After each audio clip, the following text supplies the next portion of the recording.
बिस्मिल्लाहिर्रहमानिर्रहीम। अस्सलाम वालेकुम नाज़रीन, आप देख रहे हैं 72 न्यूज़ और मैं हूं इफ्तिखार अहमद सईद।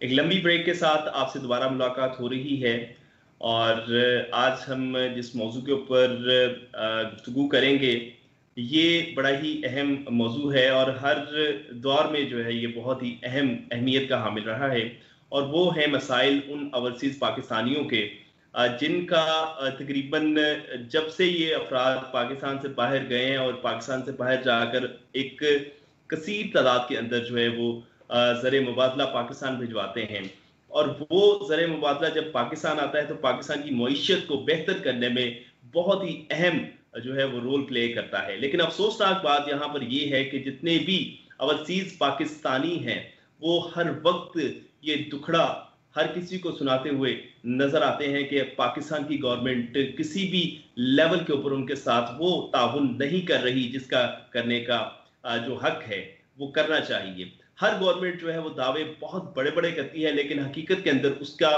जो दावे का जो असल रंग है वो उस वक्त सामने आता है जब अमल की बारी आती है। अमल के मौके के ऊपर आकर हर दावा जो है वो मट्टी का रेत का जो है वो ढेर साबित होता है और जमीन बोस हो जाता है। इमरान खान साहब ने भी बहुत बड़े बड़े दावे किए थे और उनका ये कहना था कि वो ओवरसीज पाकिस्तानियों के ऊपर बड़ा जो है वो मान है उनको ओवरसीज पाकिस्तानियों के ऊपर और वो एक आवाज देंगे तो लब्बैक कहते हुए तमाम ओवरसीज पाकिस्तानी उनकी तरफ लपक पड़ेंगे और वो जो बात कहेंगे वो मानेंगे और ऐसा हुआ भी। आगाज के अंदर ओवरसीज पाकिस्तानियों ने जितनी सपोर्ट खान साहब को दी, जितना उनको मान था, उस मान के मुताबिक ओवरसीज पाकिस्तानियों ने बढ़ चढ़कर इमरान खान साहब के साथ जो है वो तावन किया और डैम के मौके के ऊपर डैम बनाने की जब तहरीक चली उसके अंदर भी ओवरसीज पाकिस्तानियों ने जो हिस्सा लिया और इसके अलावा जितनी भी और दीगर प्रॉब्लम्स और मसाइल पाकिस्तान को दरपेश होते हैं उसके अंदर हम देखते हैं कि ओवरसीज पाकिस्तानी बहुत बढ़ चढ़ कर जो है वो हिस्सा लेते हैं और खास तौर के ऊपर ऐसी नागहानी आफात के अंदर हम देखते हैं कि ओवरसीज पाकिस्तानी ने बहुत बड़े दिल का मुजाहरा करते हुए जो है वो पाकिस्तान के गरीब और मुस्तहिक और आफतज़दा अफराद की जो है वो मदद के लिए आन पड़ते हैं। आज हम देखते हैं कि ओवरसीज पाकिस्तानी जो है वो जिन मुश्किलात का सामना कर रहे हैं उन्होंने अब ये महसूस किया कि इस मौके को जो है वो अब सही अंदाज से जो है ना टैकल किया जाना चाहिए और इन मसाइल को जो है ना एक बेहतरीन फॉरम बनाकर उसको वहां पर पेश कर वहां पर उसका हल निकाला जाए और फिर पाकिस्तान ओवरसीज फॉरम मंडी बहाउद्दीन का क़याम अमल में आया। शाहिद रजा रांझा साहब और साजिद तारर साहब, उसके सरपरस्त आला नासिर अब्बास तारर साहब और दीगर जितने भी दोस्त अहबाब थे इन सब ने मिलकर जो है एक फॉरम बनाया और इस फॉरम ने जो है पाकिस्तान के वो अफराद जो बाहर के ममालिक में मुकीम है और पाकिस्तान के लिए हर वक्त सोचते हैं लेकिन अपने मसाइल भी उनको सामने हैं, उन मसाइल के हल के लिए इस फॉरम का बेहतरीन जो है वो इस्तेमाल अमल में लाया जा रहा है और इसके लिए आज इन मसाइल के ऊपर बात करने के लिए जो ओवरसीज पाकिस्तानियों से मुतल्लिका जो मसाइल हैं इनके ऊपर हम आज बात करेंगे। इसके लिए मुझे जिन दो मेरे ओवरसीज पाकिस्तानी भाइयों ने ज्वाइन किया है, हाजी जफर इकबाल मीडिया कोऑर्डिनेटर हैं यूनाइटेड अरब एमिरेट से। मैं आपको अपने प्रोग्राम में खुशामदीद कहता हूं, बहुत शुक्रिया आपने अपना वक्त निकाला। दूसरे मेहमान मेरे जिले हसनैन गोंदल साहब, ये भी मीडिया कोऑर्डिनेटर हैं, जर्मनी से ताल्लुक है और ओवरसीज फोरम जो है पाकिस्तान मंडी बहाउद्दीन से ताल्लुक रखने वाला ये फोरम है, इससे ताल्लुक रखते हैं, मीडिया कोऑर्डिनेटर है। दोनों शख्सियात का बेहद शुक्रिया। आज के इस प्रोग्राम को हम जो है वो इनके मसाइल के ऊपर जो है ना गुफ्तगू करते हुए आगे बढ़ाएंगे और मेरा पहला सवाल अपने पहले मेहमान हाजी जफर इकबाल साहब से है। जफर साहब ये बताइए कि ओवरसीज पाकिस्तानी, सबसे पहले हम ये जानना चाहेंगे जितने भी हमारे ओवरसीज पाकिस्तानी हैं वो पाकिस्तान को कितना सालाना ज़र मुबादला जो है ना वो भिजवाते हैं ताकि हमें पहले पता चले कि भी इनकी कंट्रीब्यूशन क्या है। जी जफर भाई।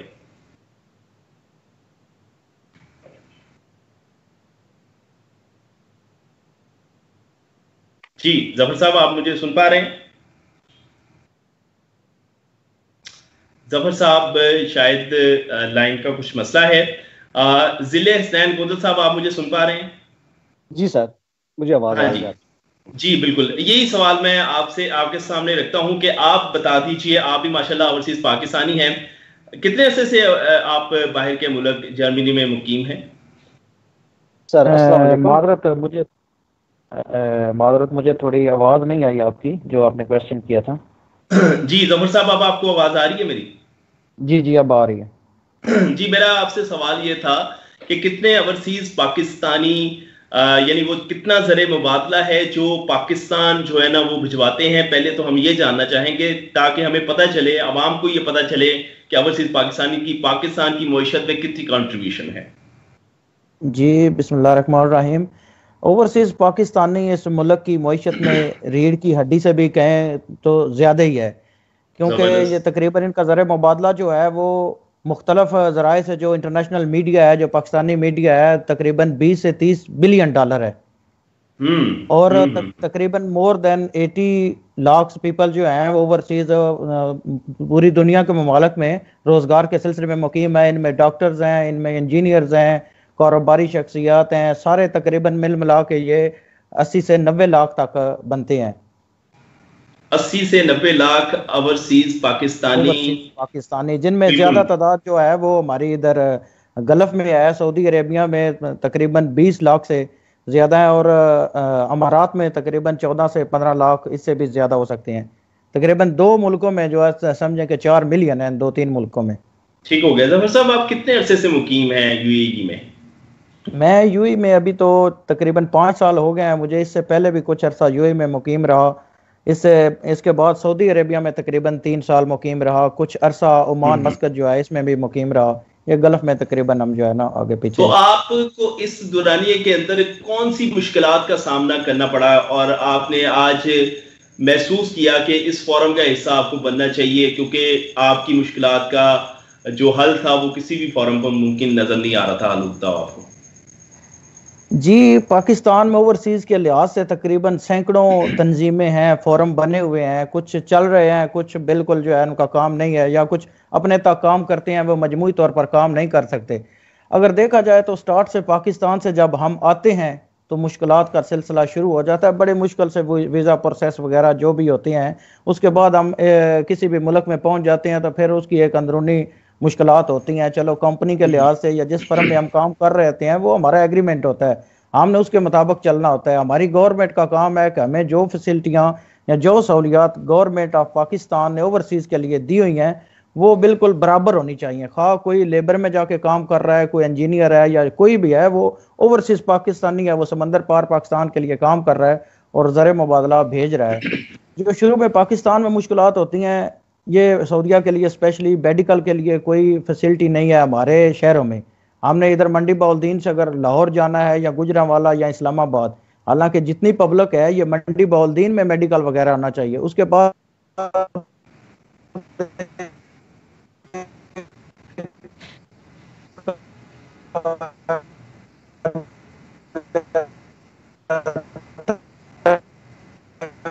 جی ظفر صاحب آپ کی آواز تھوڑی سی ڈسٹورشن کے ساتھ جو ہے نا کٹ کٹ کے آ رہی ہے, تو آپ سے ہم دوبارہ بات کرتے ہیں. میں اپنا سوال جو ہے ضلع حسنین گوندل صاحب کے سامنے رکھنا چاہوں گا.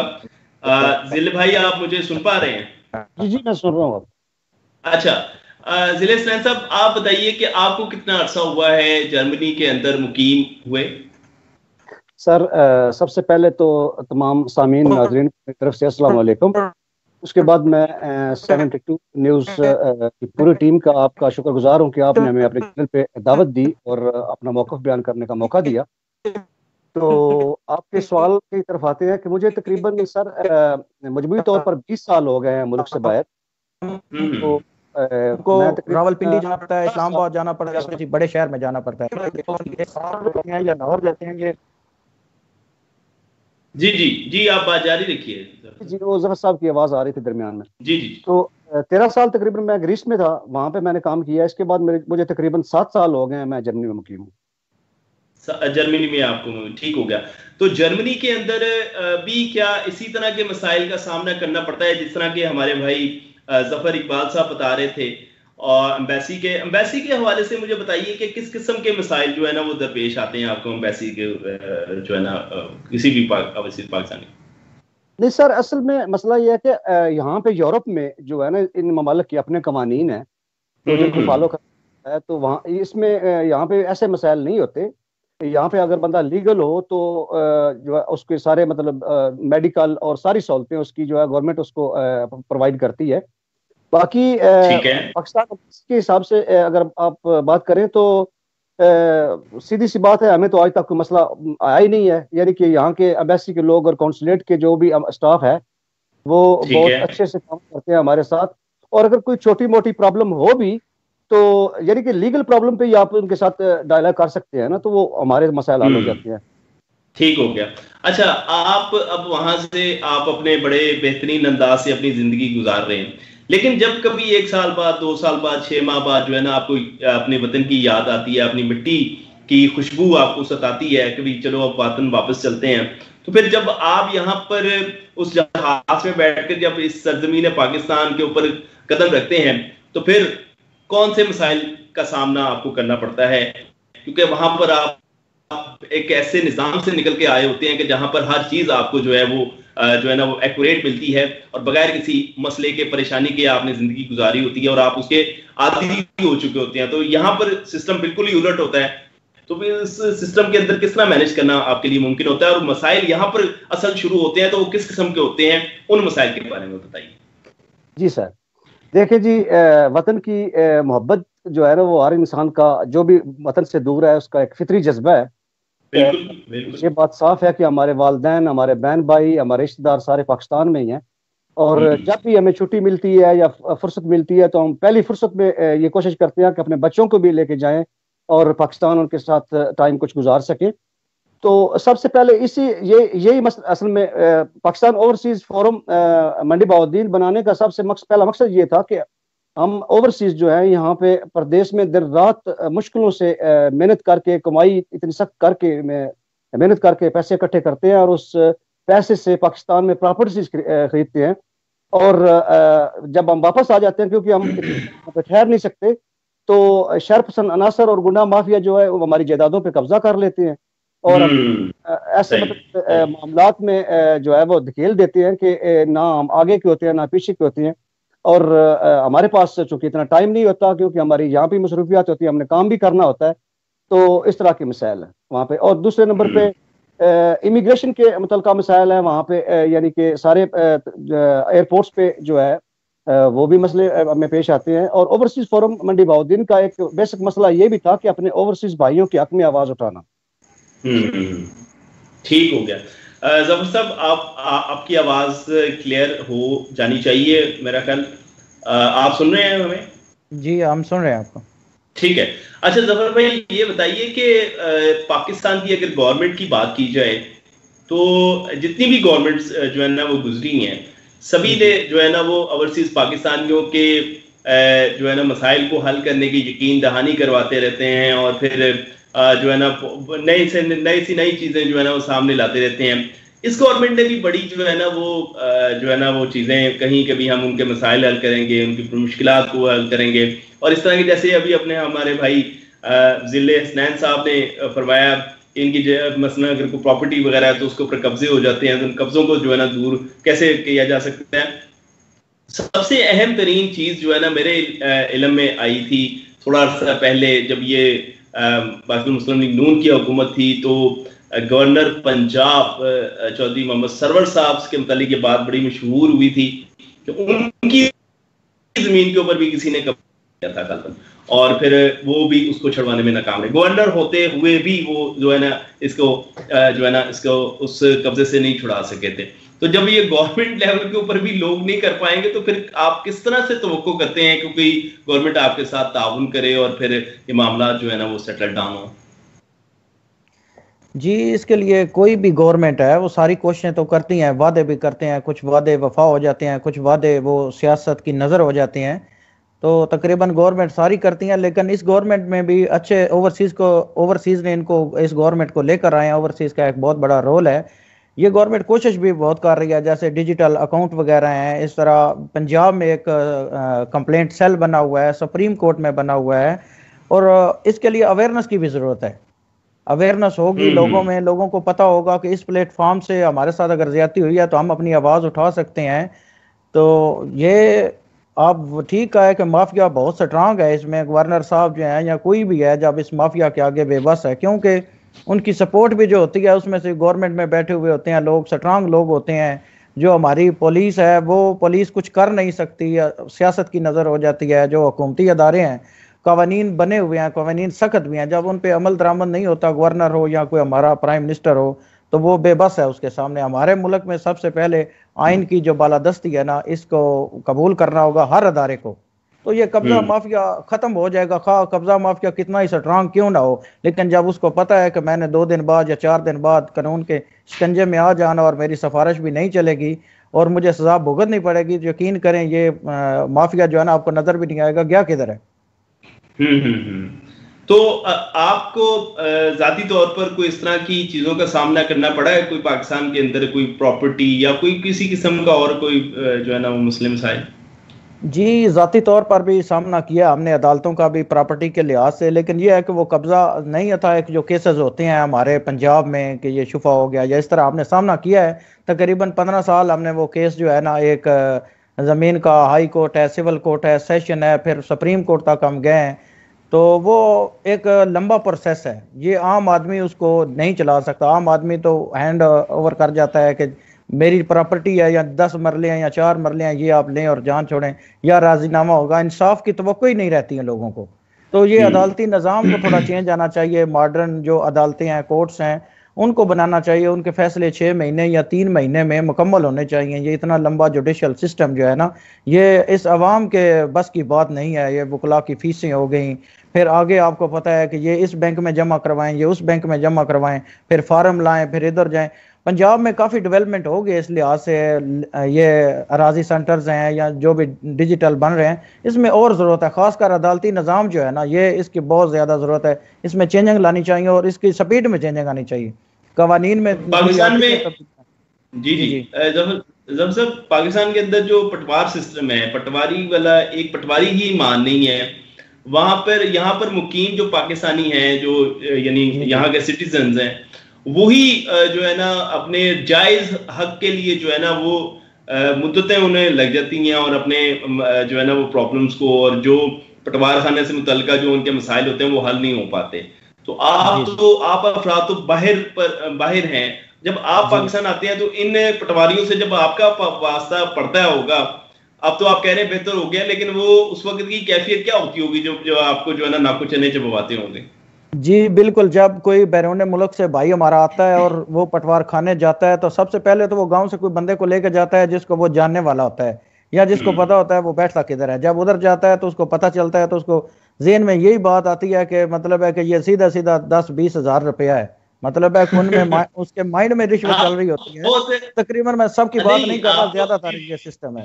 نہیں ظفر صاحب آپ تو بہت کم بتا رہے ہیں. 10-20 ہزار تو یہ سمجھ لیں نہیں، یہ چھوٹے موٹے کام کی بتا رہا ہوں نا. اور جو جا رہا ہوتا ہے، ہم جا رہے ہوتے ہیں تو ہمارا یہ سب سے بڑا المیہ ہمارا قصور بھی ہے. ہم خود قصوروار ہیں.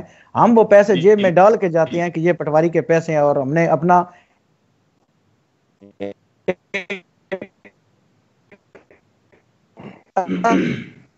اصلی صحیح کام ہے اس یہ مطلب ہے اس کو غلط طریقے سے یہ قصور اصل میں ہمارا اپنا بھی ہے. اس کے لیے ہمیں خود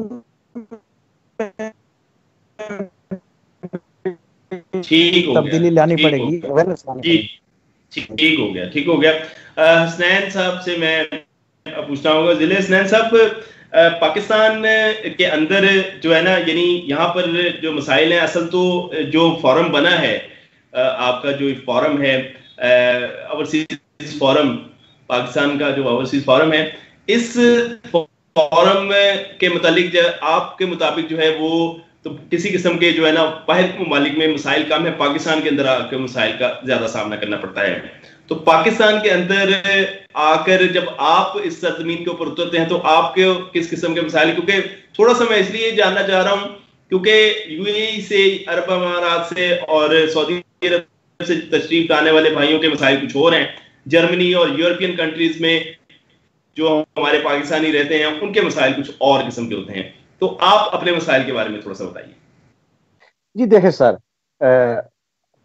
یورپ سے جو لوگ جاتے ہیں یہاں پہ تو آپ کو پتا ہے کہ یہاں پہ تو ہمیں مسائل ہوتے ہی نہیں ہیں. گورنمنٹ جو ہے ہر قسم کی جو سہولتیں ہیں وہ اویلیبل ہیں ہمارے لیے, ہمیں کوئی مسئلہ نہیں. اصل مسئلے یہ ہمارے پاکستان میں شروع ہوتے ہیں جا کے. سب سے پہلے سر جب ہم ایئرپورٹ پہ اترتے ہیں تو امیگریشن کا جو سٹاف وہاں پہ موجود ہوتا ہے نا, وہ ہمیں بڑی عجیب نظروں سے دیکھتے ہیں. ٹھیک ہے, یعنی بالکل ہوتا ہے کہ یہ اسامیاں آ گئی, ان کے پاس کچھ نہ کچھ تو ہوگا, تو وہ مختلف قسم کے ہیلے بہانے یہ وہ آگے پیچھے کرنے کرانے لگ جاتے ہیں چکر میں. یہ ٹھیک نہیں ہے, وہ ٹھیک نہیں ہے, یہ کریں وہ کریں, فارمیلٹیز وغیرہ کرتے رہتے ہیں. اس کے بعد چلو اللہ اللہ کر کے وہاں سے جب جان چھوٹتی ہے آپ, تو اس کے بعد سب سے جو مین پرابلم یہی تھی کہ جائیدادوں کے قبضے کے بارے میں اور جھوٹی ایف آئی آر جو لوگ کرواتے ہیں, ان کو پتا ہوتا ہے کہ یہ لانگ پیریڈ کے لیے یہاں پہ نہیں ہے اور یہ اتنا زیادہ جو ہے نا وہ جو افورڈ بھی نہیں کر سکتے کہ یہاں پہ اتنا لمبا عرصہ رکیں. تو وہ کوشش یہ لوگ کرتے ہیں ہمارے ساتھ, مطلب کہ ان کو کسی نہ کسی طریقے سے کسی ایسی چیز میں انوالو کر لیں کہ ان کے پیپر ضائع ہوں یا ان کا فیوچر ضائع ہو. تو یہ ایک مطلب نیگیٹیوٹی ہے ہمارے معاشرے میں وہاں پہ جو. اور اس کے علاوہ جائیدادوں کا پہلے میں نے ذکر کیا ہی ہے, جو ہماری خون پسینے کی کمائی ہوتی ہے, ہم سارا پیسہ وہاں پہ لے کے جاتے ہیں. تو یہی مطلب ہمارے ساتھ تو ہے. یورپ میں ویسے تو پرابلم نہیں ہوتی. ٹھیک ہو گیا. اچھا ظفر صاحب یہ بتائیے کہ بے شمار جو ہے نا وہ تنظیمیں ہمیں نظر آتی ہیں کہ اوورسیز جو ہے نا وہ تنظیمیں بہت زیادہ پہلے ہی بنی ہوئی ہیں, کچھ فعال ہیں کچھ غیر فعال ہیں. تو آپ کیا سمجھتے ہیں کہ اس تنظیم کو کیا آپ کامیاب کر پائیں گے؟ کتنے اوورسیز پاکستانی اب تک آپ ساتھ جو ہے؟ جی میری آواز آ رہی ہے؟ جی جی بالکل آ رہی ہے. جی انشاءاللہ تعالی ہم اس تنظیم کو کامیاب بنائیں گے. اور آپ کو نظر آ رہا ہے پچھلے 3 مہینے میں جو اس نے کامیابیاں حاصل کی ہیں. ابھی یہ تنظیم شروعات میں تھی, جو کیسز آئے ہیں وہ حل ہوئے ہیں. جو بیوروکریسی ہے ہماری ماشاءاللہ اچھے طریقے سے انہوں نے بھی سپورٹ کیا ہے, ان کو بھی ہم اس بات پہ شاباش دیتے ہیں. اور ہمارے چیئرمین جناب شاہد رضا رانجھا صاحب, آپ ان کی محنت دیکھ رہے ہیں, تقریباً 18 گھنٹے کام کرتے ہیں. ہمارے سرپرست اعلیٰ ہمارے ساجد تارڑ صاحب, آپ اس کا انٹرسٹ اور دلچسپی اس فورم میں دیکھیں. پہلے کبھی ایسا نہیں ہوا کہ کسی تنظیم یا کسی فورم کے لیے اتنی ہائی لیول سے اتنی زیادہ محنت کی گئی ہو.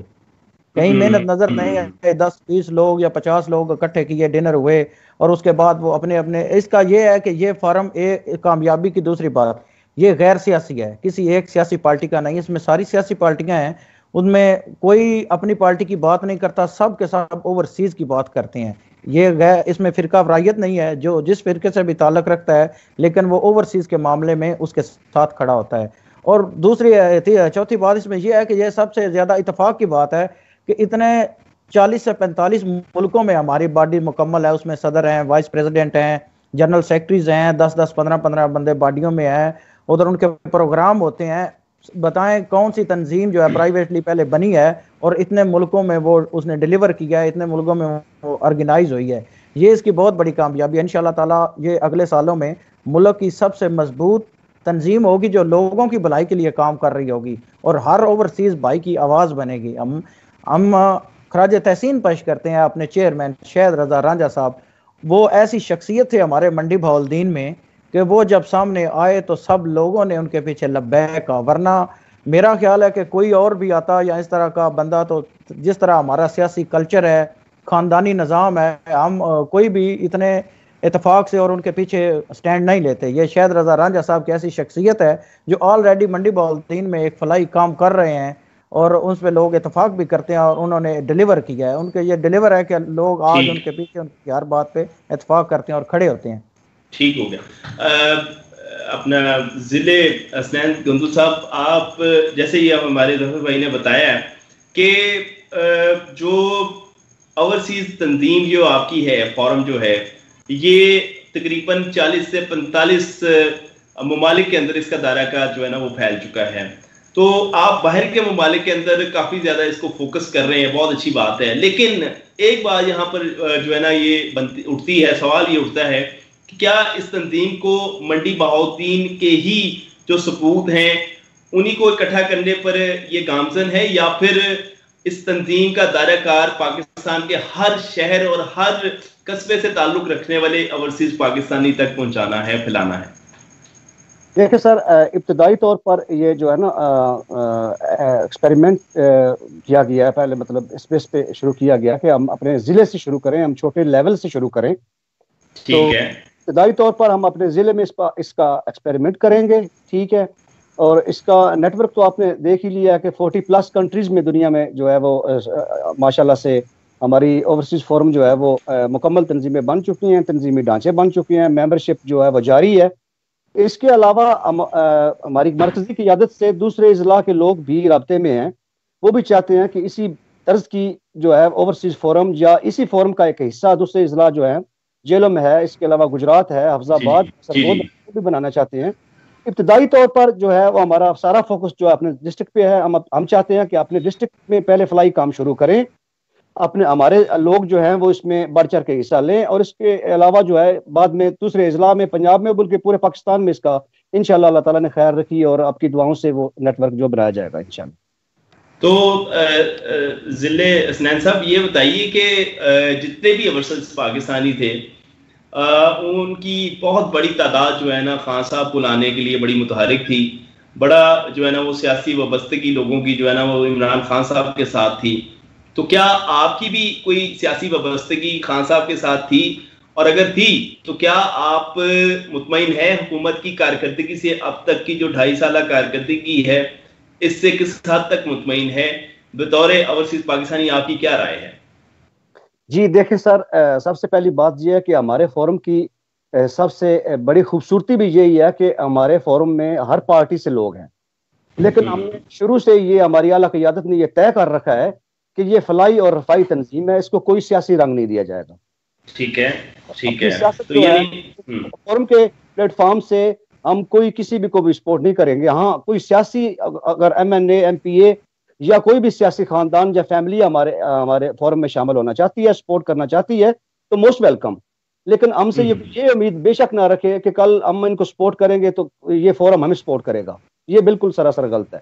یہ ایک خالصتاً جو ہے فلائی اور رفائی تنظیم ہے, ہمارا سیاست سے کوئی تعلق نہیں ہے.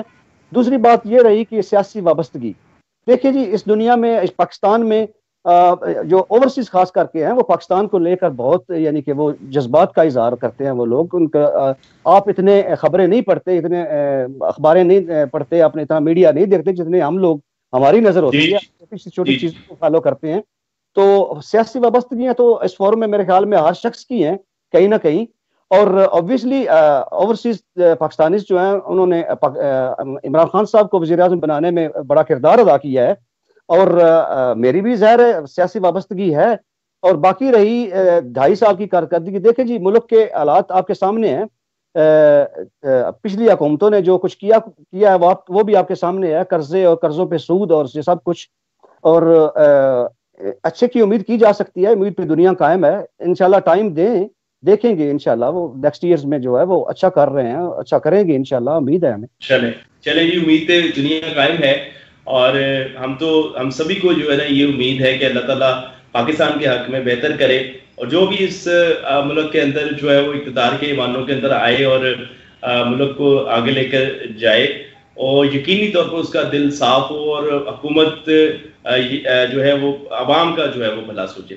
ظفر صاحب یہ بتائیے کہ اوورسیز فورم جو ہے وہ کیا کوئی فلاحی اور رفاہی, ابھی ذکر کر رہے تھے ہمارے ضلع حسنین گندل صاحب, تو کیا فلاحی اور رفاہی کام کس نوعیت کے جو ہے نا وہ عمل میں آ چکے ہیں, اور کیا اوورسیز جو ہے فورم وہ پاکستانیوں کے لیے کر رہا ہے؟ جی آپ نے بہت اچھا سوال کیا. سب سے پہلے کہ یہ ہم نے منڈی بہاؤالدین میں ہمارے چیئرمین شاہد رضا رانجھا صاحب نے اپیل کی تھی, ایک اوورسیز فارم جو ہے وہ ایک پروگرام لانچ کیا ہے, اس میں 2-3 آگے اس کی قسمیں ہیں. چھوٹے کسان کے لیے ہے, یہ عورتوں کے لیے سلائی مشین کی ڈلیوری ہے اور روزگار آلریڈی جو فارم ہے وہ لانچ کر دیے گئے ہیں, ڈاؤن لوڈ کر سکتے ہیں اور پر کر کے اس کی میرے خیال میں جمع کروانے کی تاریخ بھی دے دی گئی ہے. تو یہ ایک بہت بڑا پروگرام ہے جس کا فنڈ 10 نومبر سے جو ہے وہ پروگرام ہمارا شروع ہو رہا ہے وہاں پہ. جی اس کا فنڈ جو ہے 1,11,00,000 سے اوپر چلا گیا ہے, جو ہمارے تقریباً پچھلے 2-3 ہفتوں میں ہمارے اوورسیز بھائیوں نے کلیکٹ کیے ہیں اپنے سے. تو وہ انشاءاللہ تعالیٰ جلدی منڈی بہاولدین میں شروع کیا جائے گا اور سپورٹ کیا جائے گا. اس میں جتنے بھی ہمارے منڈی بہاولدین کے لوگ ہیں, کیونکہ ہمیں منڈی بہاولدین کو پہلے اٹھانا ہے, اس کے بعد اپنا ایریا اٹھے گا تو پھر دوسرے ایریا بھی آئیں گے. تو منڈی بہاولدین کے لیے ہم نے روزگار اسکیم شروع کی ہے. اس میں کسی قسم کا بھی کوئی روزگار شروع کرنا چاہتا ہے تو اس کو ہم دیں گے, اور اس کو آسان ایک ساتھ میں جتنا وہ قرضہ لے گا, جتنا وہ لے سکتا ہے, جو کام شروع کرے گا وہ کام کی نوعیت بتائے گا اور اس کو پیسے نہیں دیے جائیں گے, اس کو وہ چیز پرووائڈ کی جائے گی. اس کے بعد آسان ایک ساتھ میں سال میں یا 2 سال میں وہ قسطوں کے تھوڑا تھوڑا کر کے واپس لیا جائے گا اور آدھے پیسے معاف کر دیے جائیں گے فارم کی طرف سے, تاکہ وہ اپنا بزنس جو ہے اس کو اسٹیبلش کر سکے.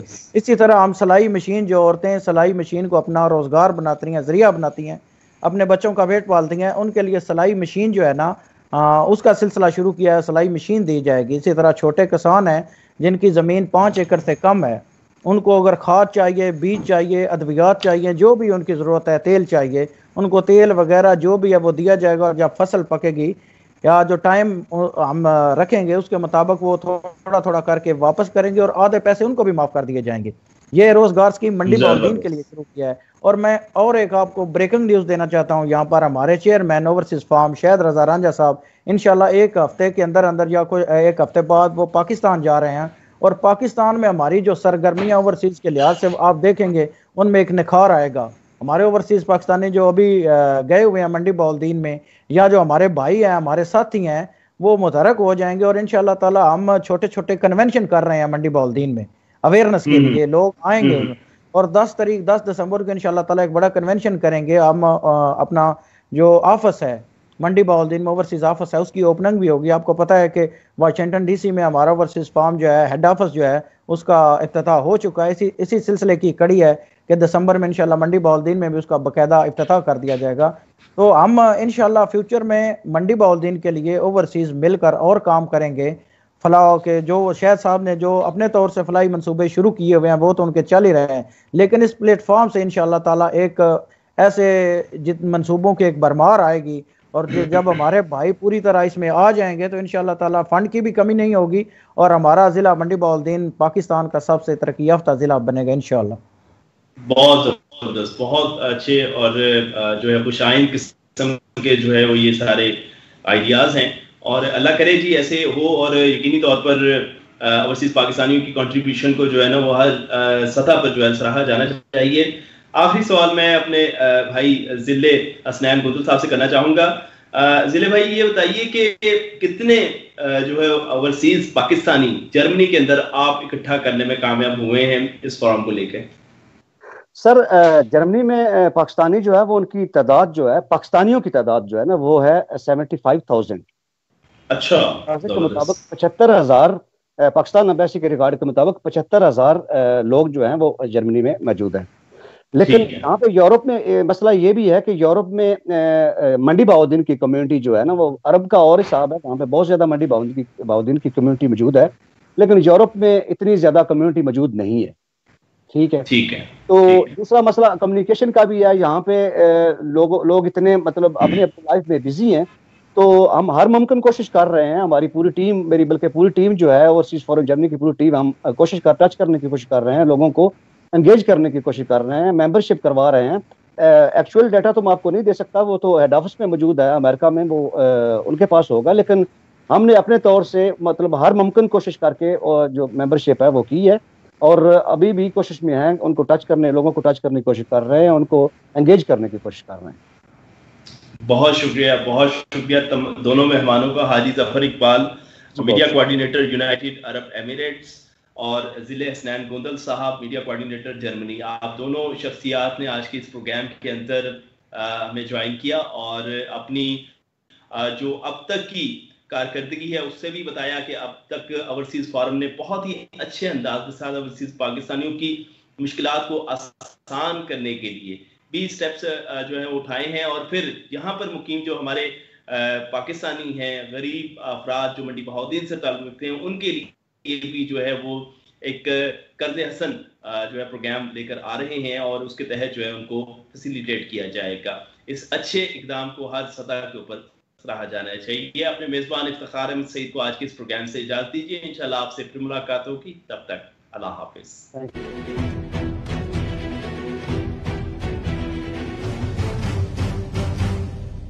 دے جڑے گیسٹ ہیں، مہمان ہیں، وہ بڑے خاص ہیں، میرے بڑے پیارے بھرا جرمنی تو میں اج بڑا سپیشل انہوں نے انوائٹ کیتا ہے اج دے اپنے لائیو سیشن واسطے کہ وہ میرے نال آن تے جڑا نا میرے پیج تے میرے فین نال میرے بھراواں نال اج جڑا گپ شپ کرن، دو چار گلاں بڑیاں خاص جڑیاں اج کل میرے ذہن وچ آن، تے اس واسطے میں بھائی جڑا ہے او آکھیا کہ تسی میرے نال بوو، کیونکہ او گلاں انہاں دے نال جس ٹائم اسی کرنیاں او اسان زیادہ بہتر جواب دے سکتے ہیں۔ تعارف ہے کہ میرے بھائی ضلع حسنین گوندل جرمنی تو اور پاکستان منڈی بہاؤالدین تو۔ السلام علیکم سر۔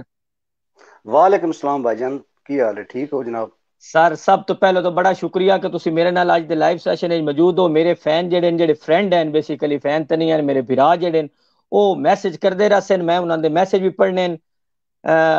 السلام علیکم، وعلیکم السلام ہو گیا جی، خیر خیریت تے نال جڑا سی گپ شپ بھی کردے رہنا بھائی جان۔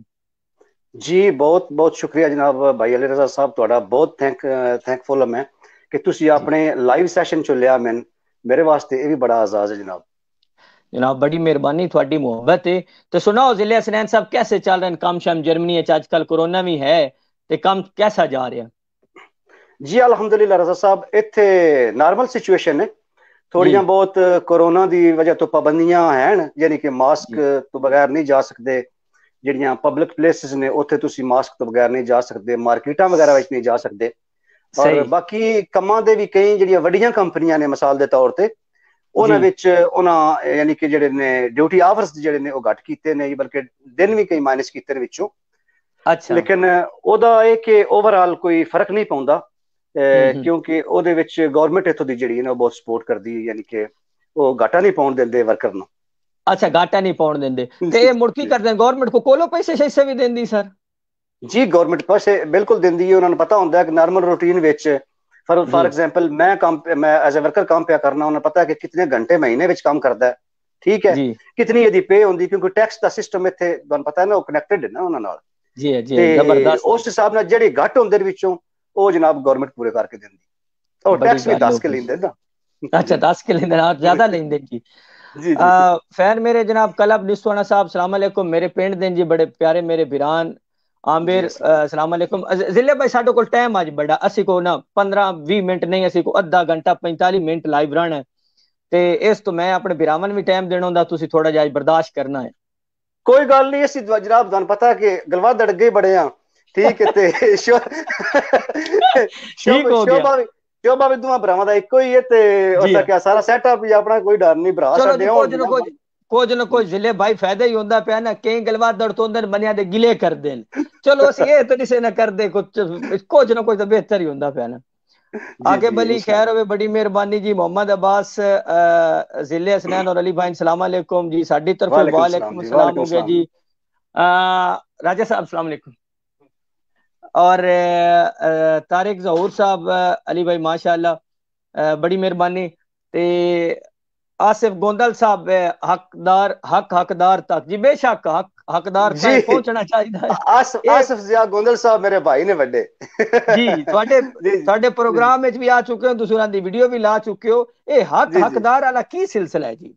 سر انہاں دا ایک مطلب ایک تے انہاں دا سمجھو کہ موٹو ہے، اور انہاں ایک فیس بک پیج بنایا ہے، بلکہ پورا انہاں دا سیٹ اپ ہے جی، تے جناب حقدار تک وہ پہنچاندے نے، یعنی کہ جی جی ہر حوالے نہیں بڑے ماشاءاللہ، میری بھی گل ہوئی ہے، سوشل ہیں اور بڑا اچھا کام کر رہے ہیں سوسائٹی واسطے جی۔ جی جی حسن آفتاب وعلیکم السلام، ملک مبشر جیو جی، تسی جیو اور خوشحال کیا حال ہیں؟ اور جی بالکل ٹھیک ٹھاک۔ ابو Shahryar وڑیچ Ali Raza God bless you, بڑی مہربانی بھائی، سارے پیار کرنے والے کناں دے اسی میسج پڑھ دے پے ہاں، ਜਿਹੜੇ ਮੈਚ ਤੋਂ ਪੜੀਂਦੇ ਪਏ ਜੇ ਇਹਨਾਂ ਦੇ ਨਹੀਂ ਪੜੀਂਦੇ ਅਲੱਗ ਜ਼ਿਲ੍ਹੇ ਅਸਰਨ ਜਿਹੜੇ ਮੇਰੇ ਫੈਨ ਹਨ ਜਿਹੜੇ ਮੇਰੇ ਵੀਰਾਨ ਜਿਹੜੇ ਮੇਰੇ ਪੇਜ ਤੇ ਫਾਲੋਅਰ ਹਨ ਬੜੇ ਖੁਦਾ ਦਿਸੋ ਸਖੀ ਬੰਦੇ ਨਾ ਭਾਈ ਇਹ ਪੜੀਂਦੇ ਨਾ ਇਹ ਲੜਦੇ ਮੇਰੇ ਨਾਲ ਨਾ ਇਹਨਾਂ ਮੈਂ ਕਦੀ ਬੇਛਵੀ ਦੀ ਗੱਲ ਕੀਤੀ ਮੈਂ ਬੜਾ ਖੁਸ਼ਕਿਸਮਤ ਹਾਂ। ਅੱਛਾ ਸਾਡੇ ਜਿਹੜੇ ਫੈਨ ਨੇ ਨਾ ਮਤਲਬ ਸਾਡੇ ਫੈਨ ਤੇ ਨਹੀਂ ਆਖੀਦਾ ਸਾਡੇ ਭਰਾ ਨੇ ਉਹ ਠੀਕ ਹੈ ਜਿਹੜੇ ਸਾਡੇ ਨਾਲ ਮੁਹੱਬਤ ਕਰਦੇ ਨੇ ਅੱਛਾ ਸਾਡੇ ਨਾਲ ਰੌਲਾ ਬਣਾ ਲੈਂਦੇ ਜੇ ਮੇਰੇ ਨਾਲ ਤੇ ਟੀਪੂ ਰਾਜੇ ਨਾਲ ਕਦੀ ਕਦੀ ਤੁਸੀਂ ਬੰਦੇ ਡਾਢੇ ਹੋ ਜੀ ਮੈਂ ਬੰਦਾ ਮਸਕੀਨ ਆ ਉਹਨਾਂ ਨੂੰ ਪਤਾ ਸਾਡਾ ਚੋਰ ਮਸਕੀਨ ਜਿਹਾ ਸਰਗੋਦੇ ਵਾਲਾ ਇਸ ਤੋਂ ਨਾ ਮੇਰੇ ਨਾਲ ਐਡਾ ਰੌਲਾ ਕਦੀ ਨਹੀਂ ਬਣਾਇਆ। ਡਾਢੇ ਅਸੀਂ ਕੋਈ ਨਹੀਂ ਅਸੀਂ ਬੜੇ ਪਿਆਰ ਕਰਨੇ ਵਾਲੇ ਲੋਕ ਹਾਂ और भरावां की कदर करने वाले और जनाब खुले दिल वाले लोग लेकिन कई बार ये होंदा ना कई बार कई भरा जेड़ा मतलब इंजे ही परमिट ले आंदा होना ना परमिट ले आंदा जी परमानेंट उन्हां दे कोल हुंदा अली हसन बड़ी मेहरबानी अली हसन खोखर शहजादा वीर भाई जियो तुसी सारे तैर सिकंदर बड़ी मेहरबानी और राय ता हुसैन भट्टी जियो भाईजान पीर रमजान अल्लाह पाक खुश रखे जनाब गोंदल साहब हैं जनाब थान सलाम दे रहे हैं जनाब वालेकुम सलाम जनाब वालेकुम सलाम थैंक यू केड़े गोंदल साहब है हुण थान पता ते या उन्हां पता नहीं मैंने असल चो डिस्प्ले नहीं हो रहा नहीं ते हुंदा तो मैं पता कर लेना सी केड़े गोंदल साहब कोई देखो मैं थान सही कढाई रख संगया जी ये तो फैसल कलर अस्सलाम वालेकुम भाई वालेकुम अस्सलाम। अच्छा मैंने दसो जेड़ी गल अज हिक करिए दोवें भिरा बैठ के जेड़े ए साडे जीटी रोड वाले जिथे तुसी वसदे हो मंडी वाले जेलम वाले खारियां वाले गुजरात वाले इस पासे दे डिंगे वाले ते ए बड़े लोग जेड़े ना जी बाहर दे मुल्क ते एदे थोड़े वाली साइड ते जर्मनी ते इंग्लिश कंट्रियां च वहिंदे ते शौक भी बड़ा पाया वहिंदा ए मैं असि सोशल मीडिया ते वेखदे रहंदे आ मुड़ अजकल गल्लां सुणीनियां भी हैं ए जेड़ा डंगी वाला सिस्टम है ए की इस ते रोशनी पाओ के दे बड़े मसैल दिसदे पैन ए की है की बेसिकली सिलसिला देखो भाईजान बड़ा एहसास टॉपिक छेड़िया है और बड़ा ही अहम टॉपिक छेड़िया जनाब मैं एप्रीशिएट करना तुहानू वक्त दी बड़ी अहम जरूरत है बल्कि आज तो पहला काफी देर है जरूरत सी इहदे ते गल करनी और कई साडे भरा जेहड़े ने फिर उसनू नेगेटिव एस्पेक्ट विच लैंदे ने कि ए हुण जाके बैठे ते हुण जनाब पढ़वाइयां करदे ने हकीकत गल जेहड़ी है दसी है ना मतलब वो थोड़ी हकीकत तुहानू पता थोड़ी कौड़ी हुंदी है ते असल गल ते एक जेहड़ी डंकी है ना भाईजान जी जी डंकी जे ते अपनी जिंदगी नाल प्यार ना होवे ते बेशक डंकी लाओ फिर ठीक है भाई जान सही अच्छा जी ते ओदे विच है कि साडे सारियां विच ही मतलब मैं भी जे आयास सारे भरा तुसी खैर जेड़े अरब कंट्रीज गल्फ फिरांदे हो तुसी वीज़ा ते आउंदे हो ऐडे चूंकि जे किसी दी कोई फैमिली अगे होवे ओ भी कई मुल्कां विच ते ओ फिर अपने बच्चे मंगांदे ने या अपने अजीज किसी तरीके नाल मंगांदे ने तकरीबन जे मतलब मेजोरिटी जेड़ी है ना वो इलीगल तरीके नाल ही आई है और मेजोरिटी जेड़ी है ना वो उस डंकी विच ही आई है ठीक है डंकी आखदे ने और दूजे नंबर ते साडा खास करके जेड़ा ना डिस्ट्रिक्ट मंडी बहुत ही ठीक है साडा है मशगल है ठीक है डंकी लाना साडा शौक है ठीक है अपना या शाह जाने ते या राह जाने मतलब अगर सट छड़ने लम्मियां आगा जिदे फिर चुकदियां फिर ना लम्मा ढंग छड़ने अस ठीक है जनाब वेखो विखाई ਇਹਦੇ ਵਿੱਚ ਸਾਡਾ ਵੀ ਕਸੂਰ ਹੈ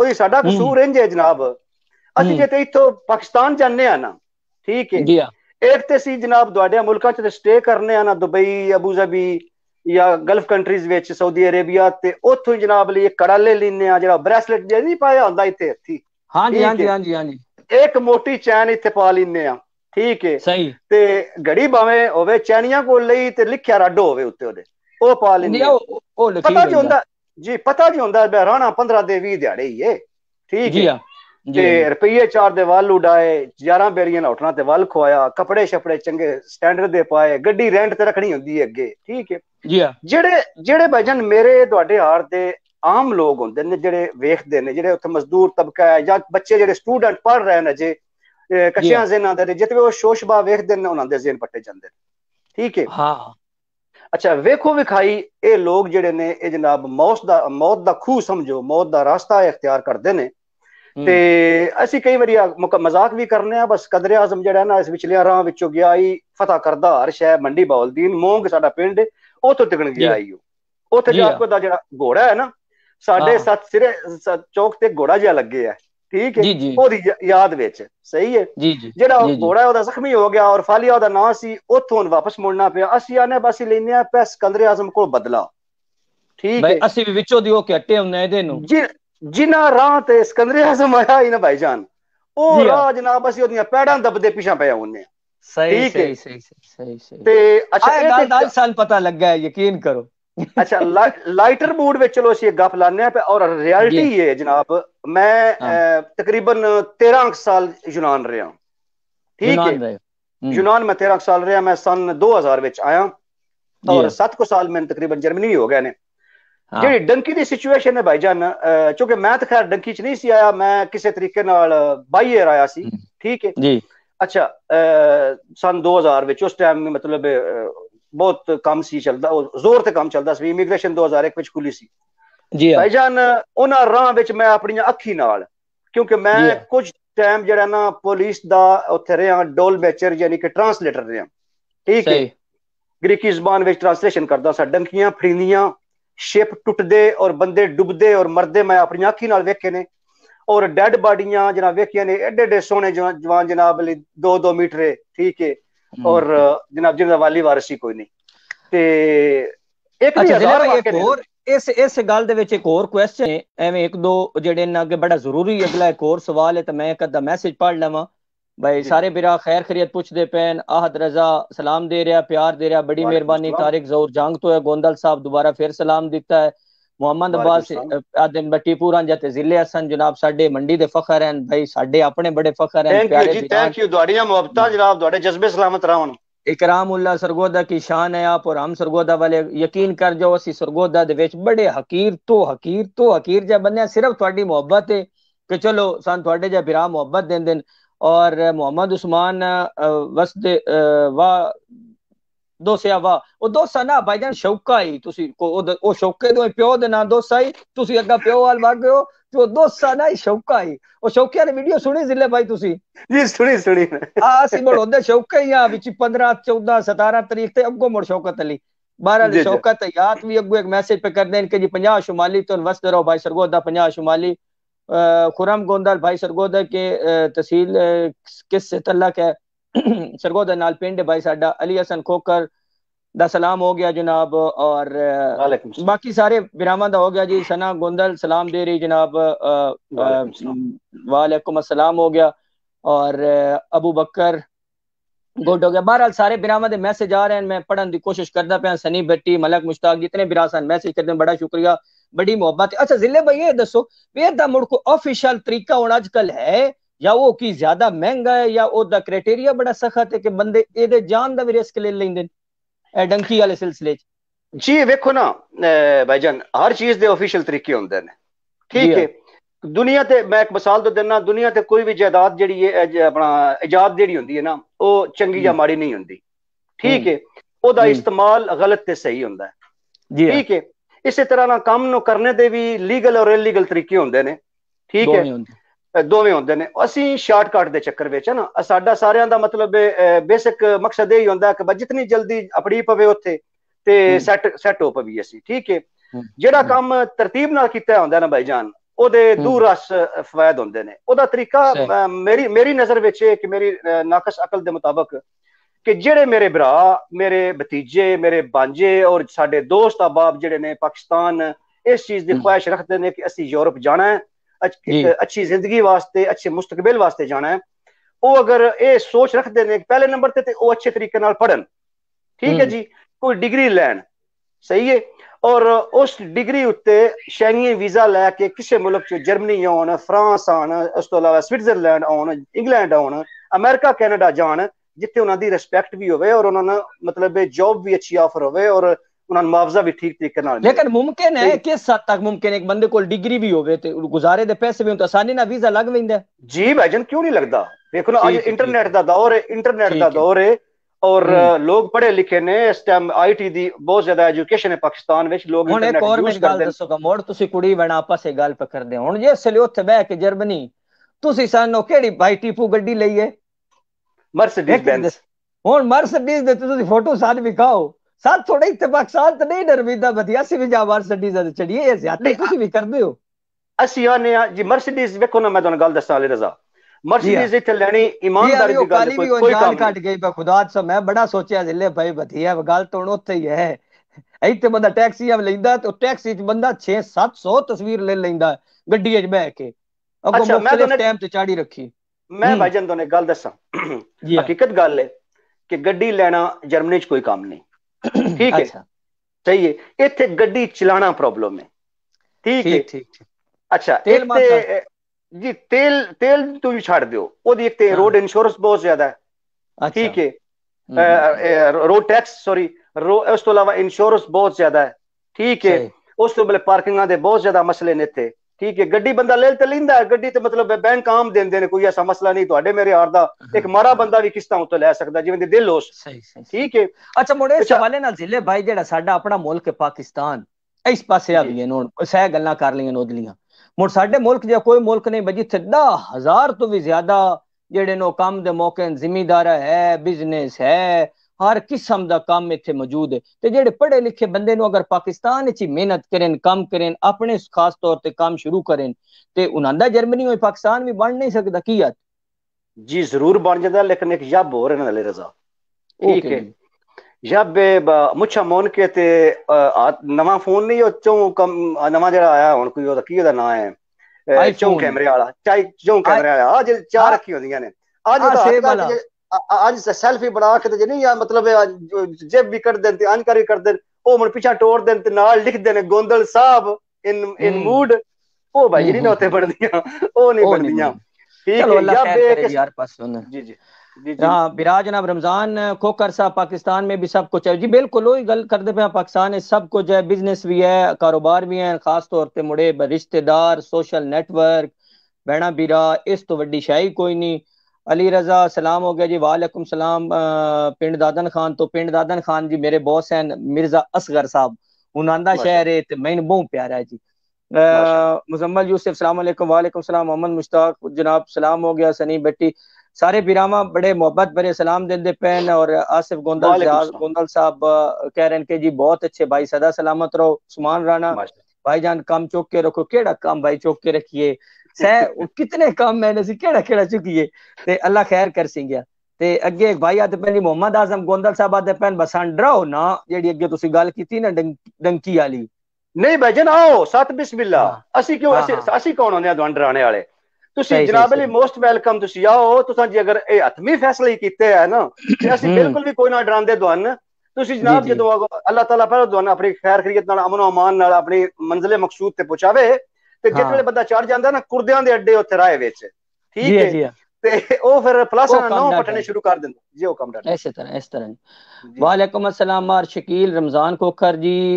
पाकिस्तान में बिजनेस बहुत ज्यादा है, अल्लाह दे हुक्म नाल जी। पाकिस्तान बहुत जेड़ा जिले हसनैन पाकिस्तान जेड़ा बड़े बिजनेस शुरू होंदे पैन इस महीने दे विच। पिछला जेड़ा महीना है उस विच इंडस्ट्री जेड़ी पाकिस्तान दी जेड़े पिछले किन्ना सालां तो बंद आई, फैसलाबाद दे विच खास तौर ते 3 लाख वर्कर दी जरूरत पई। फैसलाबाद दे विच इंडस्ट्रियल जोन ओपन होया, मैं पढ़या। यस सर अल्हम्दुलिल्लाह, बड़ी खुशी वाली बात है। पॉजिटिव एक साइन आया ना पाकिस्तान वास्ते, ठीक है। दूर के ढोल सुनने लगते हैं जी, बिल्कुल दूर दे ढोल सुनने ही लगदे। सलाम हो गया जी, वालेकुम अस्सलाम। राशिद अब्बास राजा हसन आखदे पे अली रजा मुझे आपके बोलने का स्टाइल बहुत अच्छा लगता है, सलामत रहो। साडे कोल है ही हो जी, असि ये सोचे जी साडे कोल जो को जय असि बनिया के रखिए।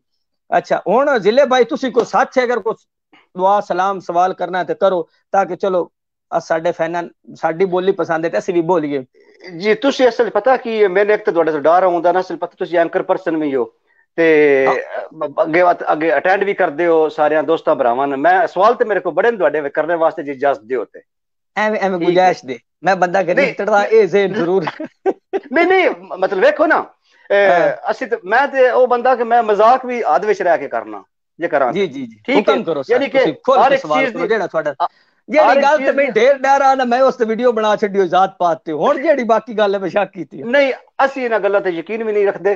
ਤੇ ਵੇਖੋ ਨਾ ਸਭ ਤੋਂ ਵੱਡੀ ਜ਼ਾਤ ਪਾਤ ਹੁੰਦੀ ਹੈ ਬੰਦੇ ਦੀ ਤਰਬੀਅਤ ਔਰ ਦੀ ਤਾਲੀਮ ਔਰ ਉੱਠਣ ਬਾਣ ਦਾ ਤਰੀਕਾ, ਠੀਕ ਹੈ ਭਾਈ ਜਾਨ।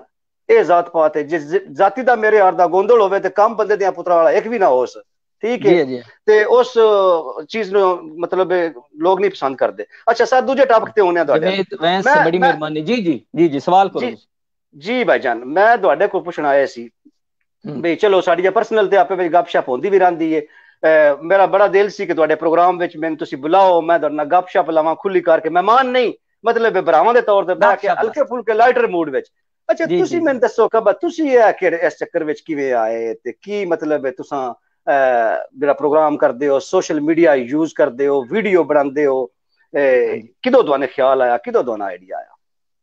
ਅੱਛਾ ਇਹ ਆਈਡੀਆ ਜਿਹੜਾ ਹੈ ਨਾ ਜੀ, ਕੋਈ ਮਤਲਬ ਇਸ ਤੇ ਮੈਂ ਢੇਰ ਕੰਮ ਨਹੀਂ ਕਰਨਾ। ਅੱਛਾ ਮੇਰਾ ਇੱਕ ਥੋੜਾ ਜਿਹਾ ਸ਼ੌਕ ਵੀ ਆਈ, ਮੈਂ ਇਹੀ ਦੇ ਆਮ ਜਿਵੇਂ ਨਿੱਕੇ ਹੁੰਦੇ ਮਹੱਲਿਆਂ ਚ ਨਾਤਾਂ ਪੜ੍ਹਨ ਵਾਲੇ ਨਹੀਂ ਹੁੰਦੇ ਜਦ ਤੱਕ, ਉਹ ਵੀ ਮੈਂ ਆਮ ਉਹ ਸਕੂਲਾਂ ਚ ਹਾਜ਼ਰੀਆਂ ਲਾਉਣ ਵਾਲੇ ਉਹ ਜਿਹੜੇ ਲਾਪੇ ਆਤੀ ਦੁਆ ਬਣ ਕੇ ਉਸ ਵਿੱਚ ਵੀ ਮੇਰਾ ਹਿੱਸਾ ਕੰਮ ਸ਼ਮ ਹੁੰਦਾ ਹੀ। ਇਵਨ ਕਾਲਜ ਵਿੱਚ ਵੀ ਮੈਂ ਉਹ ਜਿਨ੍ਹਾਂ ਨੇ ਮਟੀਟਰ ਰੱਖਦੇ ਜਿਹਨਾਂ ਕੋ ਪਾਸ ਲੈ ਕੇ ਬਾਹਰ ਹਲ ਜਾਵੀਦਾ ਜੀ ਜੀ ਮਟੀਟਰ ਮਨੀਟਰ ਮੈਂ ਕੋਈ ਨਾਮ ਹੋ ਤੇ ਉਹ ਨਾਤਾਂ ਪੜ੍ਹਨ ਵਾਲੇ ਤੇ ਅਗੇਰਤੇ ਭੱਜਣ ਭੁੱਜਣ ਵਾਲੇ ਚੋਰ। ਅੱਛਾ ਉਹ ਦੱਸੇ ਮਸਜਿਦ ਵਾਸਤੇ ਉਸਤਾਦਾਂ ਵਾਸਤੇ ਪੈਸੇ ਮੰਗਣੇ ਤੇ ਉਸਤਾਦ ਸਾਡੇ ਖਾਦਿਮ ਹੁਸੈਨ ਉਹਨਾਂ ਜਨਾਬ ਸਾਧ ਗੱਲਾਂ ਮੈਂ ਸਪੀਕਰ ਖੋਲ ਕੇ ਬੈਠਿਆ ਰਹਿਣਾ ਭਾਈ ਉਸਤਾਦਾਂ ਦੀ ਖਿਦਮਤ ਕਰ ਜਾਓ ਜਨਾਬ ਤੇ ਇਹ ਉਹ ਫਲਾਨ ਵੱਲ ਮੈਨੂੰ ਆਉਂਦਾ ਹੀ ਗੱਲਾਂ ਕਰਨ ਦਾ। ਤੇ ਮੈਂ ਟੀਪੂ ਭਾਈ ਦੀ ਬੇਸਿਕਲੀ ਜਿਹੜੀ ਗੱਲ ਜਿਸ ਬੰਦੇ ਦੀ ਹੋਵੇ ਉਹ ਕਰਨੀ ਚਾਹੀਦੀ, ਟੀਪੂ ਭਾਈ ਦੀ ਵੀਡੀਓ ਵੇਖੀ ਤੇ ਮੇਰਾ ਬੜਾ ਦਿਲ ਕੀਤਾ, ਮੈਂ ਉਹਨਾਂ ਕਹਾਣੀ ਵੀਡੀਓ ਚ ਬਣਾਈ, ਉਹ ਮੈਂ ਉਹਨਾਂ ਨੂੰ ਖੱਲੀ ਵੀ, ਉਹਨਾਂ ਨੂੰ ਪਸੰਦ ਵੀ ਬੜੀ ਆਈ। ਉੱਥੋਂ ਮੇਰਾ ਦਿਲ ਵੀ ਇਹ ਕੀਤਾ ਬਈ ਯਾਰ ਵੈਸੇ ਮੈਂ ਇਸ ਚੀਜ਼ ਤੇ ਯਕੀਨ ਵੀ ਰੱਖਦਾ ਕਿ ਦੁਨੀਆ ਸੋਸ਼ਲ ਮੀਡੀਆ ਦਾ ਬੜਾ ਅੱਛਾ ਇਸਤੇਮਾਲ ਕਰਦੀ ਪਈ।